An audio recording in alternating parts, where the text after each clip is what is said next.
बातमी आहे खासदार सुप्रिया सुळेंसंदर्भात। तर सुप्रिया सुळे आज सकाळी 10 वाजता पुण्यात सिंचन भवनासमोर उपोषणाला बसणार आहेत। पुरंदर उपसा सिंचन योजनेच्या प्रश्नाबाबत जलसंपदा विभागाचे अधिकारी लक्ष देत नाही आणि एकूणच कारभारावरती खासदार सुप्रिया सुळे आता नाराज झाल्या आहेत। त्यांनी ट्विट करत या संदर्भात माहिती सुद्धा दिली आहे। नेमकं त्यांनी काय म्हटलंय आपण सविस्तर पाहूयात।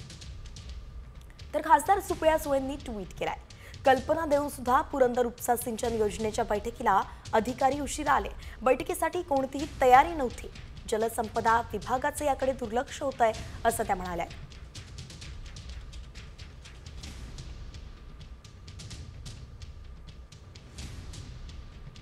तर सिंचन प्रश्नाचं अधिकाऱ्यांना गांभीर्य नाहीये। जलसंपदा विभागाच्या सिंचन प्रश्नाचं अधिकाऱ्यांना गांभीर्य नसल्याचं त्या म्हणाल्या। तर खासदारांना अशी वागणूक तर मग सर्वसामान्यांचं काय होत असेल असा प्रश्नही त्यांनी उपस्थित केलाय।